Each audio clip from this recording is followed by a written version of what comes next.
I like big budgets. Playing a little bit with my numbers. I believe in the social role of the culture. I know when we started talking about classics, so then it is the end of the conversation. Everything has to be like cut, cut, cut.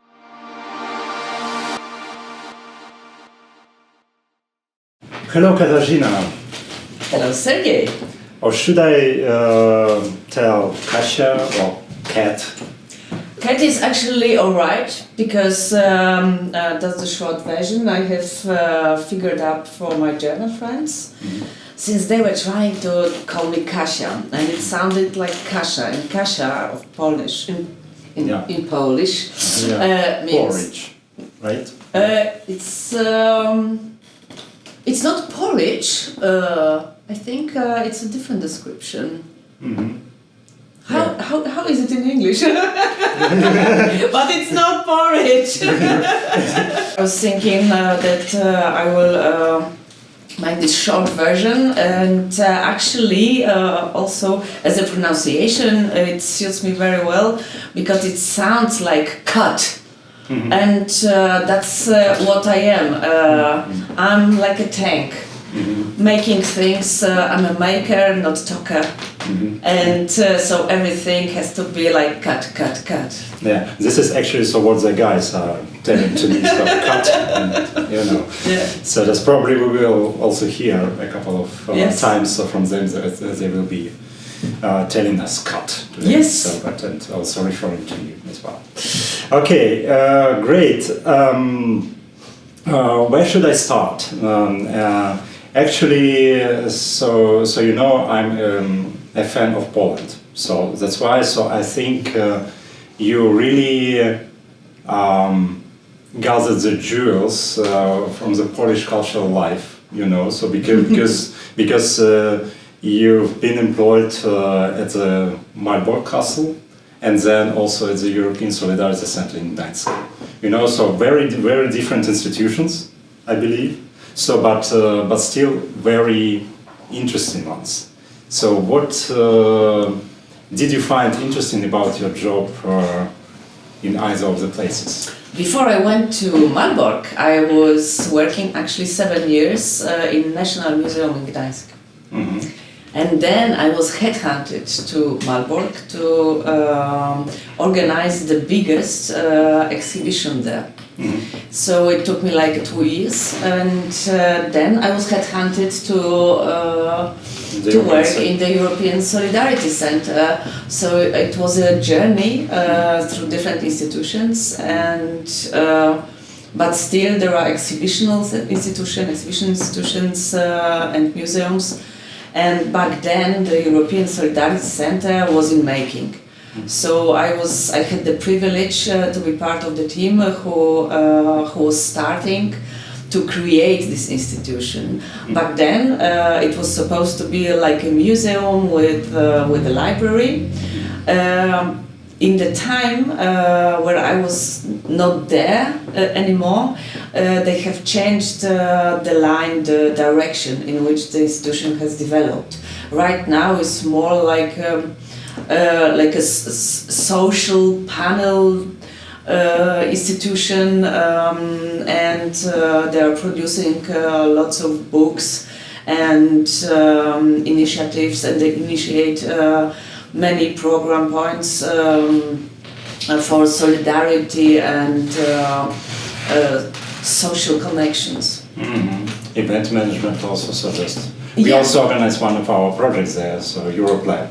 Okay. Yeah, so it was great. I mean, so just and I like the architecture of this building, right? So with this rusted iron. Absolutely. Actually, I have left European Solidarity Center. It was February 2011, mm-hmm. and my last task was to make a presentation for the visualization of the future building, mm-hmm. because they have started to make the foundations of it back then. Okay. But it was a little bit fun. So and are you satisfied so with the results? So how the European Solidarity Center has been developed? It's amazing. It's amazing. What the people that I have known as colleagues achieved during all those years back then, and the opening of the building.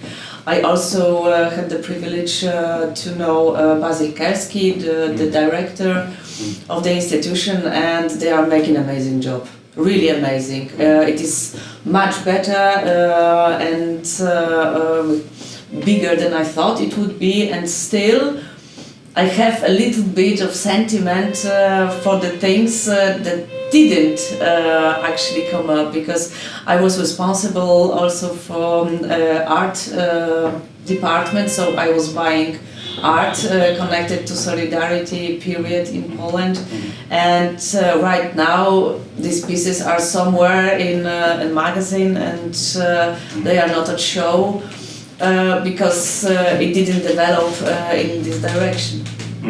But maybe sometimes they will be drawn back to the public. Who knows? Who knows? Let's see. Who knows? So, but in general, so I think that Gdańsk is a unique place also in the history of Europe.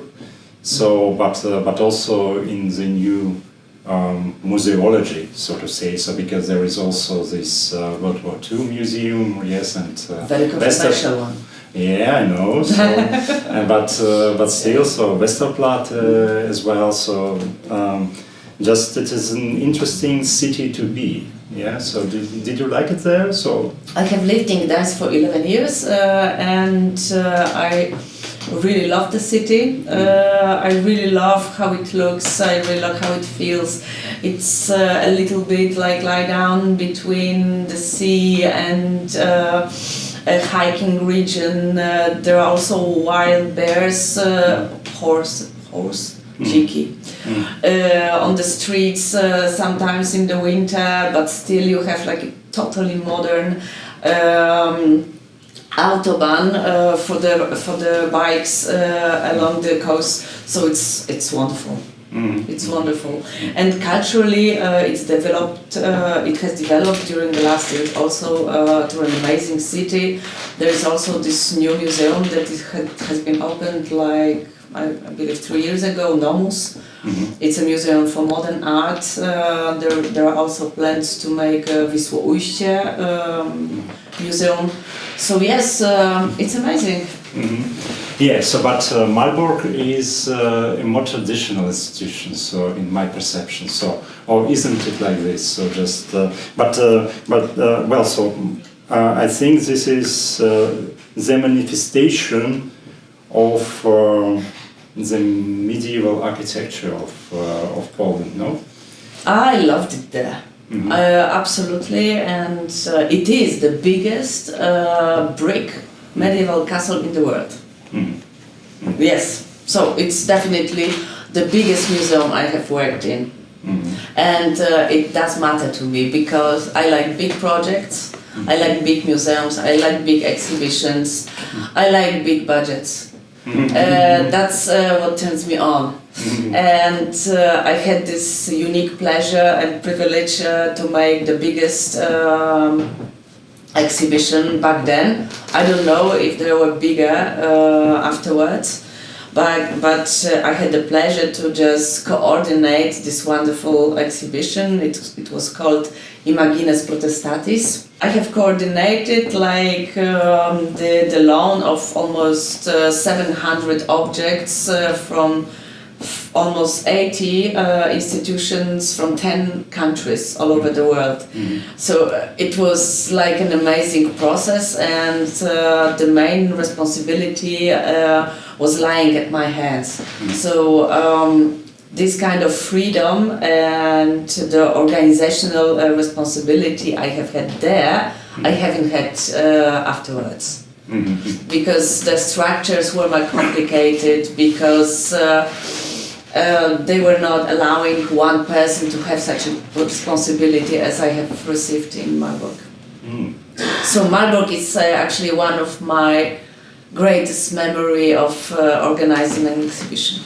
Yes, but now when you say that you like huge exhibitions, I understand. So why you fell for this Berlin Global Exhibition at the Humboldt Forum here in Berlin. Yeah, so because it is also a big exhibition. It's only 4,000 square meters. Yeah, it's not comparable with Marburg, you know. I can imagine, but still, so when I was in the exhibition, I was quite impressed. So how it is structured and to me, so maybe because the Humboldt Forum is huge. You know? Yes, it is. So that's why. So I had the perception that the exhibition is also huge. So, but if you say that this is a small exhibition, still you manage to bring to the attention of the public so very different sides of this global Berlin and so on and so forth, or you wanted even more? I was at Berlin Global. I was the production lead. Mm-hmm. So actually, it's I wasn't responsible for the merits for the concept. Mm-hmm. I was just realizing what the curators and artists wanted to do. Mm-hmm. Mm-hmm. So it was a different kind of challenge. Mm-hmm. I have had a wonderful team, and we have juggled with the budget of almost 5 million euro, and we have worked almost 4 years to make it produced. Mm-hmm. Yeah, is this time span so for organizing an exhibition in Germany different from Poland or not? Not really. For the middle-size exhibition, and for me, middle-size is like at least 500 objects from more than 5 countries, and at least 2,000 square meters. It's a middle. Some can say it's big one, but it's a point of view. So for the middle type of the exhibition, you need about 2 years. So you have to have like 2 years with already chosen team, and you have the team that is taking care of the concept, research, and intellectual development. And then you have also a team of people that are working on educational aspect, and you have the production team. And after 1 year, you can also draw some other people that are taking care of publication and text, and the graphic design and so on. But 2 years is a normal thing. Did you want to stay to work so for Berlin Humboldt Forum? So if it was an option, or just or you wanted to have a new challenge? It was too long for me because normally I'm staying in a project for 2 years, 2.5. And it was almost 4 years, and it was post the opening of the exhibition and the whole building. It was postponed like 3 times because of several facts that were happening in the world, and I was actually happy that it was opened and I was more than ready to be involved somewhere else. Cool. Yeah, so we will be coming back to this part of your personality a little bit later. So, but now I'm really curious. So, why or what brought you to the non-governmental sector to work as a financial officer, financial manager? You know, so because we applied for the same position at the organization. Was it like that? Yes, of course. So because this position was both for public relations and finances. Okay. And, so maybe you don't remember, so but it was like this. And I was thinking, okay, so I do not know anything about finances, so but I will give it a try. So and then so this position was separated. So but but actually, so what brought you so from this amazing museums world to this quite different experience in a non-governmental organizations, also with finances, which might be super exciting. So as I discovered quite some time ago, so but it might be also super boring, you know. It was an incident, I would say, and it was actually due to the fact that when I came to Germany, I didn't speak German. And I have had this opportunity by the first NGO I have worked for, European Exchange, to organize finance management, and I found out that this sector is amazing. First of all, the people are amazing, and it has some aspect that I really liked, and in my head it was something that I also liked in my previous exhibition management work. So it's about making something that makes sense. And I believe in the social role of the culture, and these projects that were actually concentrated on democratization processes in the East European countries, they have also taught me that it's amazing how you can help the people in the not secure democracies, how many engagements you can actually put in developing a project, on managing the projects. So I was a little part of a few projects, and still very thankful for this experience. Because not only I have known the people that I really admired, and they were amazing as work colleagues, but also I found the projects amazing.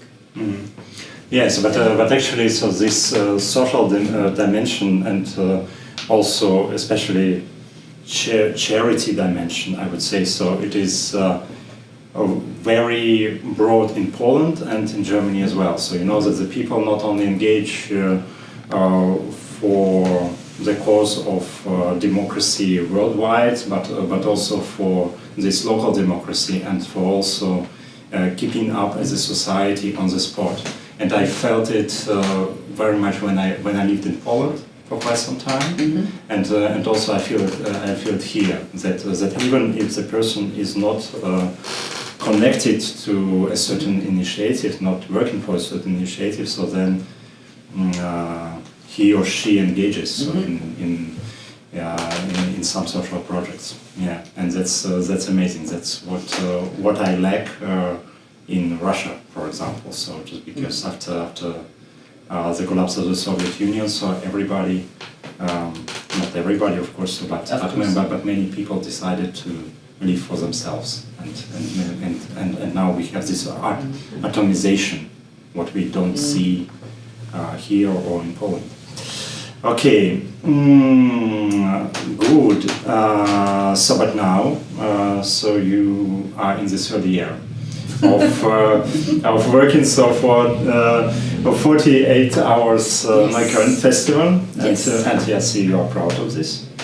I love this project. Yeah.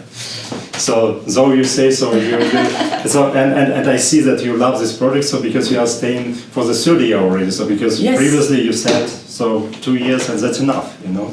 That's true, but things change, and life is fluid, as we know, and so I have had the opportunity to stay, and I stayed, obviously. And right now we are in the middle of planning of the festival in 2025. I'm the festival director, and I'm responsible for the general planning, detailed planning of the frame program and finances.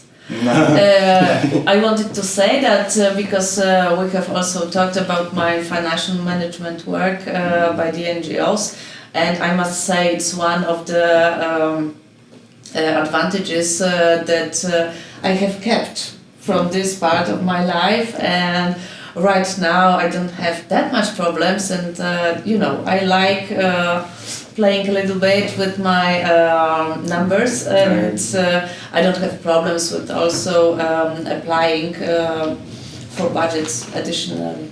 Yeah, so big projects, big budgets, you love it. So. Yes, absolutely. The more the better. Although I cannot say that this project has a big budget. When you came to manage this festival, yes. So it has changed. You have changed a lot. Of course. Yeah. So because for me now it is more inclusive. It has become more inclusive. It has become even wider than it used to be. So I was amazed that actually, there was something happening at Schloss Britz, yes. the Britz Castle, Malbork. You have been there? No. So I've been there. So but not for the 48 hours Neukölln festival. So but of course this is a variety of institutions. Which are based here, so yes. It is a very international district. So, but still, I mean, so the Britz Castle or Britz Palace is something completely different, and on the other side of the railway line, you know. So how do you manage to bring together such different institutions and such different artists? It's a very easy answer for this question, because this festival will be taking place for the 27th time in a row. Yeah. So there were like generations of other project leaders that have made this network. And right now it's a format, so all the places, all the venues that want to take part in the festival, they just have to go to our online platform and register themselves. That's it. Yeah, so but that's it. Of course, but I can't imagine you just sitting at your desk and checking so that okay, so yes, we have another great actor so who contributed to the festival and so registered. And our venues are our silent heroes, and art places in Neukölln and everywhere in Berlin actually are disappearing. So we are very grateful for every venue that wants to take part. And more there are not collective spaces, but more like cafes or bars, and we are grateful for every each of them.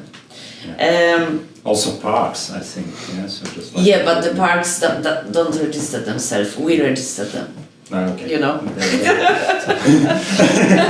It's because the parks are not local. Yeah. No, we have like 3 formats, with which you can register yourself. So you can apply as an artist with the project to the year's theme, and if you go then through the jury phase, and if you got accepted, you are so-called festival entry.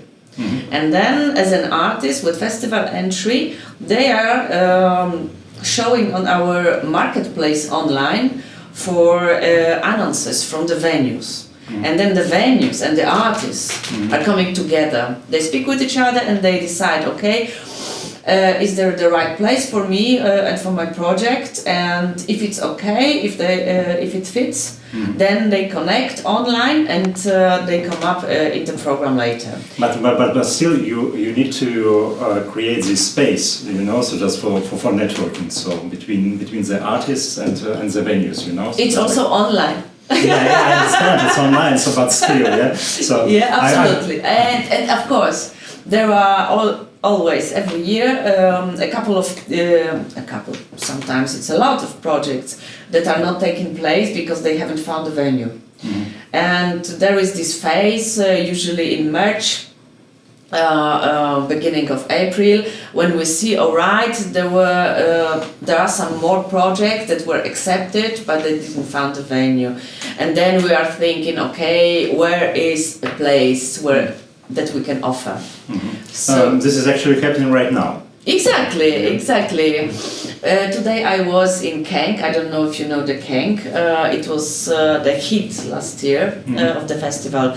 In autumn 2023, there is like this event agency called Bechstein Network. They have overtaken the ex-C&A Kaufhaus building here, Karl-Marx-Straße and Grubenstraße. And they are running it for 5 years. So it looks like 5 floors of abandoned place, abandoned shopping center. It has this industrial charm. And last year they have opened their doors for the first time for our festival. And this only one venue had 13,000 visitors on the festival weekend last year. And on the first evening, 3,500. I have been there because there was also in the evening a performance, and I wanted to see it, but I have made a tour through all the floors, and I couldn't breathe because there was so much people all around. It was amazing.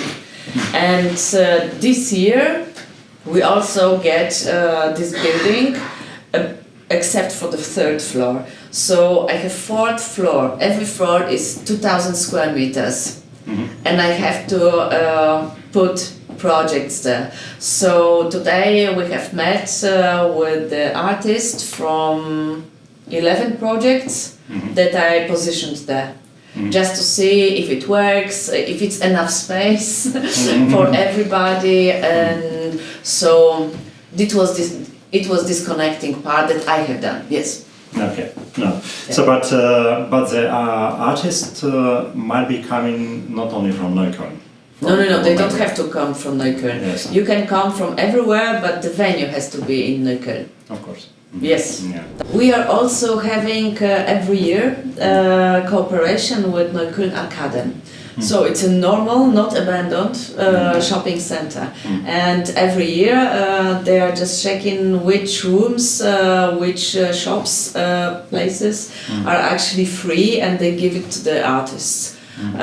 They have like for 1.5 year at the moment the new manager, and she's all keen on art. So last year we have had 2 rooms which we used for several projects and artists, and after the festival the management of the Arcaden just still cooperated with the artists that were participating last year. So we all have something from that, and it's an opened shopping center. So, you know, if you want, you can do it. You need to use a variety of places, and the people are becoming a little bit spoiled, you know. So just they always want to have something new, and of course if you can find a non-conventional venue, so then it would be a hit. Just like with this former department store. 2023, we have one of the projects, and we have had many projects back then in Arcaden. But one of them, it was like a participation project, and it was for a really acknowledged artist from Poland, Alexandra Ska, and the project was called Little Anarchy.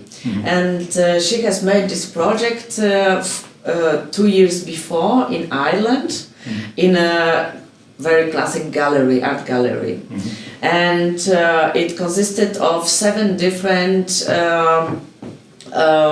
boxes, like shablons, that were used with some kredki? Something to draw. And so we have produced not only Polish and English... Chalks, right? Chalks, yeah. So we have not only produced the English and Polish version, but also for the Arcaden project, we have also done Turkish and Deutsch and German. And we were thinking that because the original idea was actually to invite children that don't have prejudices, and they would have these boards with phrases like motherhood of the animals. So they were just anticipating the rights and equality in the world. So they were coming, and it wasn't matter what kind of background they were having. They were just drawing this chalk on the walls, giving the message. Okay. And we were thinking that in Arcaden, you have the publicity that is, like everybody, and actually not the people that are much interested in art. So we were hoping, okay, it will be also like the project for children. And then I have been there and I have seen the documentation of it. There were like 80%. They were adults. They were just happy that they can come to the white cube and just put everything, the chalk, all the colors of the chalk on the walls. So I have a very interesting and a very complex planning board you have created for the 2025 festival. We will be also showing it to the audience. So just how does this creative process look like? We are trying every year a little bit something different to just check if it's working or if it's not working. Last year, for example, we wanted to put more focus on literature, and it didn't work. So we have made a little evaluation, and we come to the point, okay, our publicity is more into performances, installation, than to literature and poetry. And this year we are trying a little bit something different. We are creating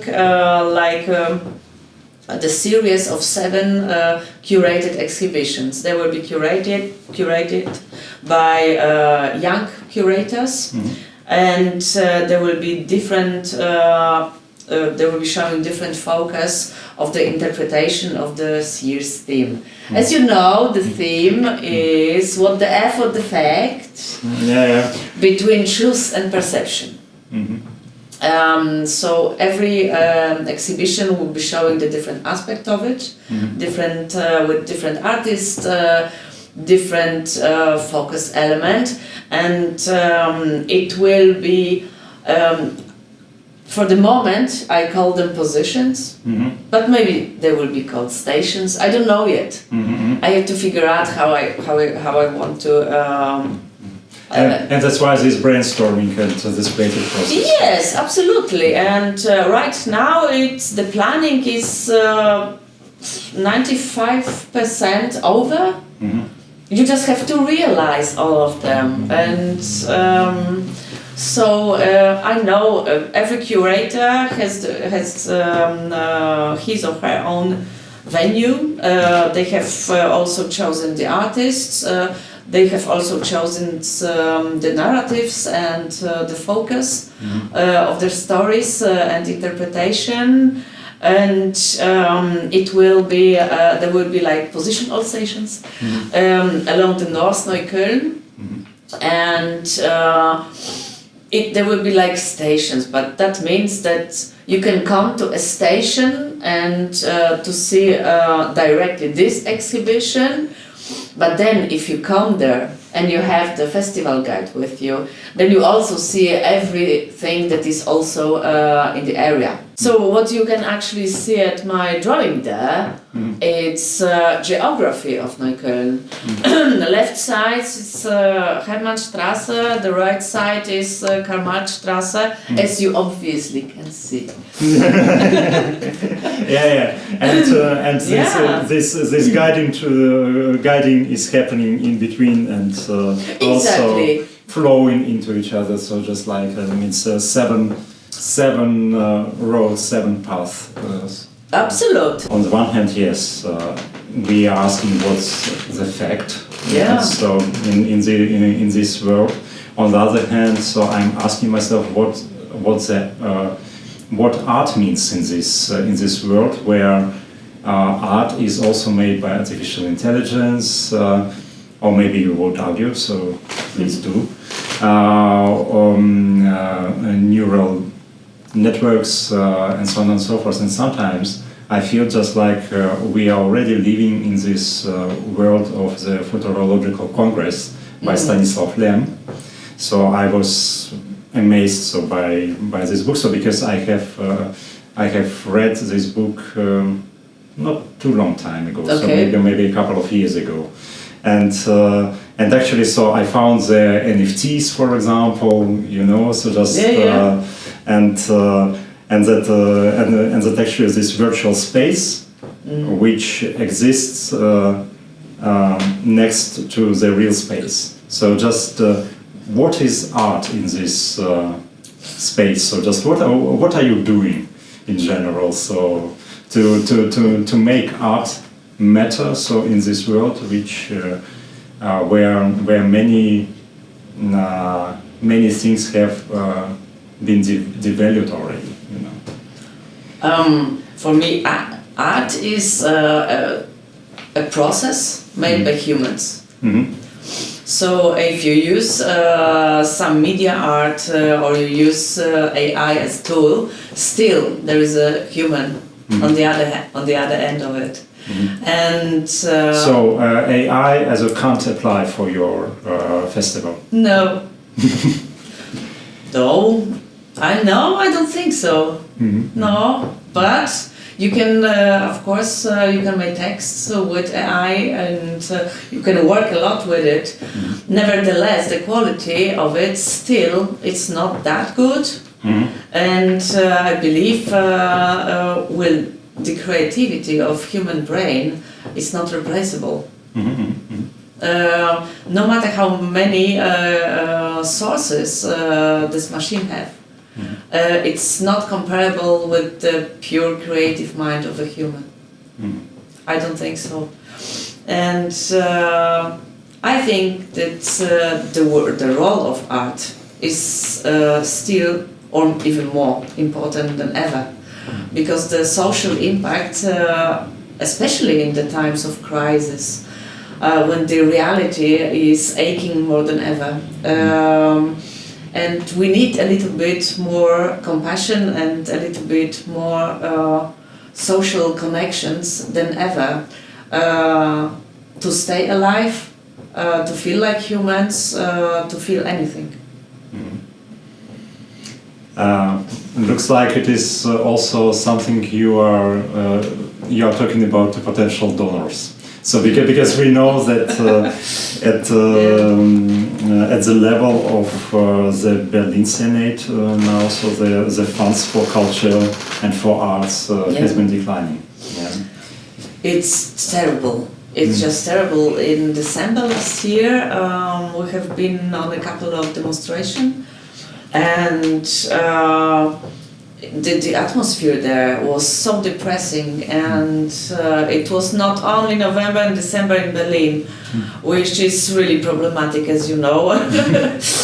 And you can 6 months. 6 months are problematic. 6 months are okay. That's true. But due to this political atmosphere around the cultural funds, it was amazingly depressive for all of us. And we here in the festival as Kulturnetzwerk Neukölln, we are staying and we are praying and hoping for the free scene, and we have the biggest art scene in the whole North Berlin. We have lots of creative people that are living in Neukölln, on studying also. And they are already have been living on the verge of existence. And right now, with this decision of the Senate, I don't know how the art scene, free scene, will be looking like in a year. We will see. But how, in your perception, can we persuade the people in the government that not only military spending matters or other spending, but also culture is an important tool to counteract conflicts and wars as well? I don't understand how it developed to this point that we have to discuss it, because every thinking human being would say that Berlin is the place that you come when you think about art. It doesn't have a historic center that you go. It doesn't have Gothic elements. The oldest building is from the 17th century. It doesn't have an old market. It doesn't have much of history that is left here to see. There is only the history of the wall, club scene and art. People come to Berlin to go to the museums and to experience free art scene. If one cannot see it as a touristic reason to invest in the free art scene, then I don't know what to say about it. That's this sort of thinking that, for every job people are making, there should be payment. But for some reason, this is some kind of wrong thinking that the artists don't have to be paid because they do what they want. And that is actually that is absolutely not fair, not bullshit. Anyhow. Yeah, you can say it loud, Yeah. Everybody who is making an effort to make a job has to be paid. Point. Yeah, that's true. Still, the funds are as they are, and we cannot afford ourselves to pay everyone, and that's why from one point of view we are making a project that is the most inclusive festival in the Berlin. Still it has this different end, because everybody can take part. We don't judge the quality of every project, just the theme related interpretation. And that's why also we cannot pay everyone. Because we accept everyone that made a project on the topic, and it has two ends to it. Yeah, so but actually, so this is also the question whom you can consider be an artist. I can remember that Joseph Brodsky. So when there was a trial in the Soviet Union, so against him, and he was asked at these trials. So what are you doing for life? And he said, I'm a poet. He said, so where have you studied? So and he said, I think it is from God. Yeah. So just like you don't necessarily need to study to become an artist. Absolutely. So you just need to express yourself, and if it resonates with the people, so. And even if it does not resonate so with many people, so you still can be an artist. Absolutely. And thank you very much for this inclusivity. So Thank you very much. You are preaching so within the festival. I wish you good luck in this year and also in the next 27 years to come for the 48 hours Neukölln festival, and this is really a unique festival for Berlin, and looking forward to visiting it in June.